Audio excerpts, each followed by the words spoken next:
오늘의 주제는요, 우리 펜앤마이크 방송에서는 조금 보기 어려웠던 어떤 국제정치 관련된 주제를 좀 가져와 봤습니다. 바야흐로 제목은 이들은 왜 싸울까? 우크라이나와 러시아 전쟁. 지금 최근 우크라이나 러시아 전쟁이 다시 우리한테 큰 주목을 끌고 있는 이유가 있습니다. 그것은 지금 북한군이 현재 약 12,000명에 달하는 북한군이 러시아 편에 서서 우크라이나 전쟁에 지금 가담을 하고 있죠. 북한이 김정은이 북한군을 파병하고 있습니다. 그와 관련해서 사실 이 러시아 우크라이나 전쟁은 우리 대한민국 국민들 입장에서는 물론 상당히 우리가 좀 중요하게 들여다봐야 되는 전쟁인 건 맞지만 또 여러 가지 물리적인 거리라든가 심리적인 거리라든가 이런 면에서는 어쨌든 우리 주변에서 일어나는 전쟁은 아니었기 때문에 약간은 우리가 좀 잊고 지낸 면도 없지 않아 있었고요. 또 전쟁이 시작된 지 벌써 수년이라는 시간이 지났기 때문에 언제 끝나나 저 전쟁 이런 생각을 하시던 분들이 많이 계셨을 거라고 봅니다. 하지만 갑자기 느닷없이 북한군의 파병이 결정되고 또 그것도 뭐 한두 명이 아닌 약 12,000명가량의 북한군이 러시아의 편에 서게 되면서 이 지금 정세가 매우 급박하게 돌아가고 있고요. 원래는 이 북한군의 파병 소식을 인정하지 않던 미국이라든가 나토라든가 이런 나라들도 이제는 대한민국이 특히나 우리 대한민국 정보기관이 가져온 그 자료들을 토대로 북한군의 파병 사실을 공식 확인했고 오늘자 푸틴도 이 북한군의 파병을 부인하지 않는 상황까지 왔습니다. 자, 그래서 오늘 방송에서는요. 그렇다면은 북한군이 왜 파병됐을까? 이런 얘기보다는 조금 더 본질적인 얘기를 하려고 합니다. 앞으로도 저희가 방송에서 북한군의 파병에 대해서는 정말 속보로서 또 뉴스에서 많이 다룰 일이 있을 것 같아서 오늘 방송에서는 보다 더 근본적인 이유, 러시아와 우크라이나는 도대체 왜 싸우고 있는 것일까? 그리고 러시아와 우크라이나가 싸우고 있는 이 전쟁에 왜 이렇게 많은 나라들이 가담을 하게 되는 것일까에 대해서 그리고 향후 이 러시아 우크라이나 전쟁의 향후 어떤 방향으로 흘러갈지에 대해서도 좀 간략하게 짚고 넘어가 보도록 하겠습니다. 네. 자, 여러분들 잘 아시겠지만 2024년 2월 24일 러시아 우크라이나 전쟁이 발발했습니다. 이 러시아의 일방적인 침략에 의해서 우크라이나 침공이 시작이 됐습니다. 2024년 2월 24일에 시작이 됐죠. 자, 지도를 좀 보겠습니다. 자, 좀 일어나서 설명을 드릴게요. 지도가 좀 멀어서. 예. 저희 자막도 신경 써주세요. 네. 자, 현재 여기가 지금 우크라이나입니다. 제가 지금 이렇게 초록 표시한 것이 러시아 우크라이나 국경입니다. 근데 러시아와 우크라이나 그리고 이 위장이 뭔지 아십니까? 저거는 뭔가요? 나토입니다. 나토. 네. 즉 우크라이나는 지금 나토와 러시아 사이에 있는 나라입니다. 그렇기 때문에 지금 우리 사실 뭐 전문가가 아니더라도 대다수의 어떤 우크라이나 전쟁에 대해서 관심 있으신 분들은 이 나토와 이 러시아 사이의 어떤 그 권력 다툼에 의해서 즉 누가 동진하냐 누가 서진하냐 이런 문제 때문에 싸우고 있다라는 정도는 다 알고 있습니다. 그렇죠? 나토의 어떤 러시아가 주장하고 있는 게 뭡니까? 이 나토의 서진을 막기 위해서다. 즉 나토가 동진이죠. 나토가 동쪽으로 계속 밀고 들어와서 러시아의 국경까지도 나토의 어떤 병력이 배치되고 난 나토 국가들이 되는 걸 보면서 안보 위협을 느꼈기 때문에 우크라이나만큼은 나토에 가입해서는 안 되고 나토에 가입하려고 하는 우크라이나를 징벌하기 위해서 러시아가 특별 군사 작전이라는 걸 통해서 지금 서진하고 있는 형국입니다. 자, 이게 지금 현재 우리가 표면적으로 보이는 이유예요. 나토 때문에 생겼다. 러시아는 그렇게 주장을 하고 있고요. 우크라이나나 또 나토 입장에서는 러시아의 그 무분별한 영토 팽창 때문에 주변 국가들이 불안을 느껴서 나토에 가입하는 걸 왜 우리 탓을 하느냐라고 지금 얘기를 하고 있는 상황입니다. 자, 그렇다면 이제 조금 더 우리가 본질적인 문제로 들어가기에 앞서서 자, 러시아와 우크라이나 왜 무엇 때문에 이런 긴장 관계에 놓여 있을까? 언제부터 이들은 이렇게 긴장 관계였을까? 왜 싸울까? 그리고 흔히 이런 말이 있습니다. 우리 대한민국 사람들 보고 지나가다가 어떤 외국인이 중국인? 이러면 기분이 어떻습니까? 뭐 좀 기분 나쁘죠. 그렇죠. 기분 안 좋죠. 네. 일본인? 그건 뭐 좋을 수도 있겠습니다. 네. 뭐 취향에 따라서. 네. 취향에 따라서. 네, 취향에 따라서. 어쨌든 저는 개인적으로 누가 저보고 중국어론 이러면 굉장히 기분이 안 좋거든요. 마찬가지로 러시아인이나 우크라이나인들은 민족적인 구성으로 봤을 때에는 동슬라브 계열이라는 그게 있습니다. 즉 민족적인 구성, 굉장히 오래 올라가서 우리가 봤을 때 그 구성은 같습니다. 슬라브 계통이에요. 네. 그런 이유 때문에 너 슬라브니까, 당신 슬라브니까 러시아 사람? 이렇게 물어보면 우크라이나 사람들의 절반 이상은 굉장히 화를 냅니다. 자, 그 이유를 한번 들여다보도록 하겠습니다. 제가 방금 뭐라고 말씀드렸죠? 러시아와 우크라이나에는 한 민족적 뿌리에서 발생을 했다라고 설명을 드렸습니다. 자, 그렇다면 그 민족적 뿌리가 어떻게 되느냐? 태초에 우크라이나 영토에, 현재 우크라이나 영토에 가장 먼저 국가다운 국가의 시작을 알린 곳은 키이우 루스라는 국가였습니다. 자, 여러분, 중요한 단어가 다 나왔어요. 키이우 루스. 러시아의 국호가 러시아죠. 예. 루스, 러시아. 상당히 비슷하죠. 비슷하죠. 키이우는 지금 현재 우크라이나의 수도고요. 그렇죠. 네. 원래 이 우크라이나 땅은 원래는요, 적당한 주인이 없던 땅이었습니다. 기원전 한 6세기 기원전 6세기부터 기원전 한 1세기까지는 스키타이인들이 이 지역을 지배했어요. 예. 이 스키타이 민족이 이 지역을, 이 광활한 영토를 지배하면서 금비 문화라 정말 훌륭한 문화를 창조해냈죠. 스키타인들이 물러간 다음에는 고트족, 우리가 게르만족의 조상이라고 불리는 그 고트족이 또 이 지대를 장악했습니다. 하지만 고트족도 자기들의 나라는 없었어요. 어떤 족별로 이렇게 분산되어 있던 지역이었습니다. 유목민 같이. 유목민 같죠. 네. 하지만 이제 고트족이 물러간 이후에 고트족도 이제 어느 정도 세력이 약화된 이후에 그 세력이 약화된 게 바로 훈족 때문이고요. 이건 정말 간략하게 넘어가겠습니다. 훈족이 어느 정도 사라진 뒤에 비로소 등장한 게 슬라브족이에요. 그게 600년대쯤입니다. 600년대. 600년대쯤에 슬라브계가 이제 원래 슬라브계는 굉장히 별별 거 없었어요. 아주 작은 민족이었거든요. 고트족한테 치이고 훈족한테 치이고 이러면서 이리저리 떠돌아다니던 민족이었는데 고트족, 훈족이 다 이 지역에서 힘을 잃으면서 빈집털이한 겁니다. 빈집털이한 거예요. 그러면서 이제 슬라브 계열이 이쪽으로 넘어와가지고 이제 영토를 확장하기 시작했어요. 하지만 슬라브 계열도 당시는 어떤 국가는 없었습니다. 하지만 이 지역에 처음으로 우리가 고대 국가라는 걸 만든 사람들은 아이러니하게도 바이킹입니다. 바이킹입니다. 사실 여기는 북쪽 바다랑은 좀 굉장히 멀리 멀죠? 떨어져 있잖아요. 예. 하지만 바이킹이 여기까지 어떻게 내려왔느냐. 이 루스라는 말은요, 바이킹어로 항해를 하는 사람들이라는 뜻입니다. 떠돌이들이네요, 그냥. 항해를 하는 사람들, 즉 바다에서 배를 타고 움직이는 사람들을 루스라고 불렀습니다. 그리고 이 루스가 처음으로 뭔가 정착하면서 살기 시작했던 게 노보고로드 지역이에요. 이쪽 지역이거든요. 노르웨이 쪽이네요. 네, 여기 스칸디나비아에서 살던 바이킹들이 넘어왔거든요. 그러면서 이 노보고로드 지역에서 노보고로드 공국이라는 걸 처음 세웁니다. 그리고 나서 그걸 이제 유리크 왕조라고 부르는데 유리키라는 사람이 거기에 첫 이제 국가를 세우고요. 그리고 이제 그 드니프르 강을 따라 쭉 내려다 보니까 키이우까지 내려오는 거예요. 근데 북쪽 지형은 춥고 살기가 굉장히 험하고 농사도 잘 안 됩니다.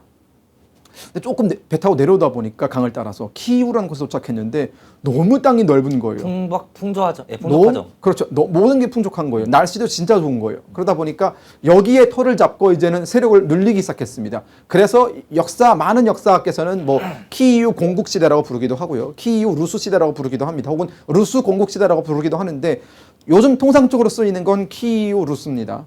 키이우에 자리 잡은 루스 왕국이다라는 뜻입니다. 그래서 그 역사가 시작된 거예요. 예. 이렇게 보면은 우크라이나와 러시아 사이에 지금 이 해당 역사를 놓고 누가 정통성이 있느냐 놓고 따지고 있거든요. 그러면 사실 우크라이나 쪽이 좀 더 정통성이 있는 거 아닌가요? 그렇습니다. 정확합니다. 왜냐하면 다음 지도를 보겠습니다. 키이우루스가 한때 영토를 확장시킬 때는 이 정도의 영토를 다 차지했습니다. 보면 잠깐 이거 좀 풀게요.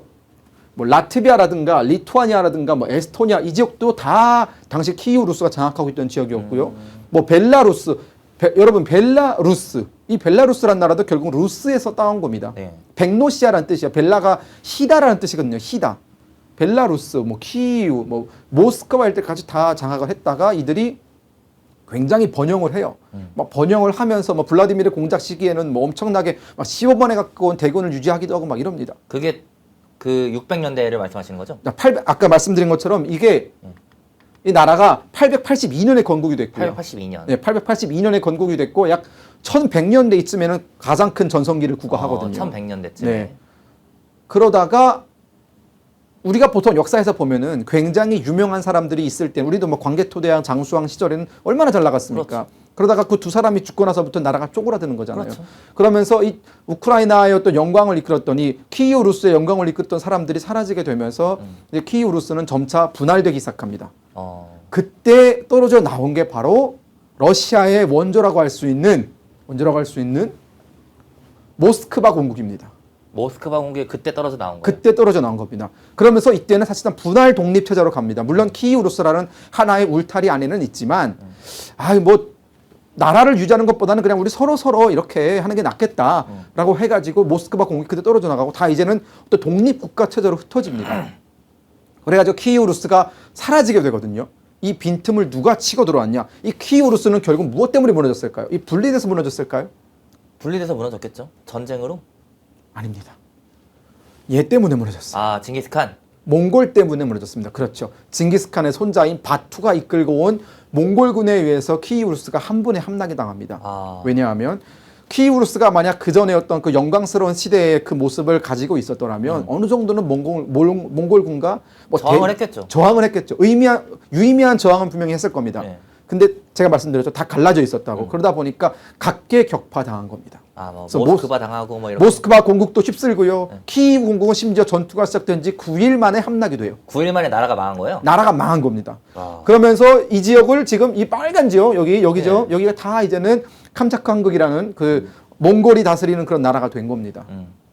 자, 근데 이때부터 약간의 비극의 역사가 조금 시작돼요. 모스크바 공국은 이때 어떤 전략을 취하냐면 몽골군이 너무 세다. 몽골군이 말도 안 되게 세다.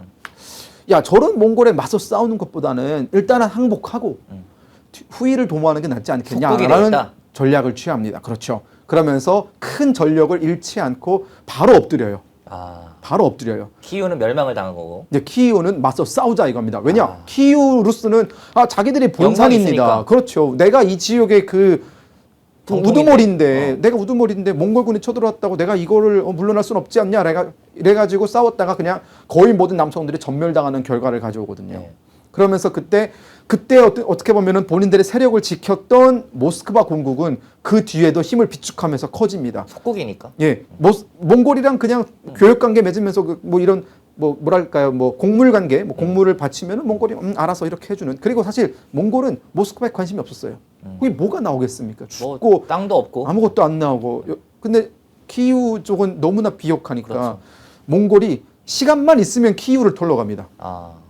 키이우에서 조금 세력이 모일 것 같으면 또 바로 쳐들어갑니다. 그러면서 키이우 지역에 있던 이 동슬라브 계열의 사람들은 점차적으로 이 몽골군의 추격을 피해서 계속 옮겨다니면서 온전한 세력을 보존하기가 어려워져요. 그러면서 이제 슬라브 계열에서 그 슬라브 계열의 정통성은 결국은 모스크바 쪽으로 다 넘어가게 됩니다. 그때부터. 자, 여기까지 말씀드리면 그러면 이제는 그렇게 되는 겁니다. 원래의 정통성은 키이우가 가지고 있었는데 키이우는 몽골한테 하도 두들겨 맞다 보니까 정통성을 지킬 시간도 없었어요. 이리저리 쫓겨다니고. 하지만 모스크바 공국은 그 시간 동안에 힘을 모으게 되면서 이제 점차적으로 영향력을 확대하게 되고 나중에 모스크바 공국은 몽골군까지도 쳐 물리칩니다. 몽골군을 쳐내고 모스크바가 선언한 게 바로 이겁니다. 앞으로 이제는 모든 어떤 이 슬라브 계통의 정통성은 나한테 있다. 모스크바에 있다. 그리고 당시 그 슬라브 계통, 그 키이우 루스가 가지고 있던 그 동방 정교의 그 정통성도 러시아에 있다. 비단 동로마 제국의 그 정통성도 러시아에 있다. 이러면서 모스크바 중심론을 펼치기 시작해요. 그때부터. 무려 그때부터. 자, 그러면서 여러분 이제 우크라이나 땅은 리투아니아와 폴란드의 지배하에 들어가고요. 그리고 저 키이우 쪽 여기 보시면 여기가 지금 모스크바인데 모스크바 공국은 여기 있습니다. 그러면서 여기서 이제 우크라이나는 나라를 잃었죠. 그리고 몽골군이 물러간 뒤에 우크라이나 땅은 폴란드와 리투아니아가 차지를 합니다. 폴란드와 리투아니아가 차지를 해요. 원래 이들의 사이가 안 좋았어요. 폴란드랑 리투아니아는. 하지만 폴란드와 리투아니아가 힘을 합치게 되는 사건이 있습니다. 왜냐? 제가 방금 말씀드린 것처럼 모스크바족 공국놈들이 자기들한테 정통성이 있다 그러면서 점점 이제 서쪽으로 밀고 내려오려고 하니까 이 둘이 합쳐버립니다. 임시 동맹을 맺은 거네요. 임시 동맹이 아니에요. 나라 아예 합쳐버려요. 아예 합쳐버려요. 아예 결혼을 해버려가지고 가문을 합쳐버립니다. 그러면서 폴란드, 리투아니아 연합 왕국이 됩니다.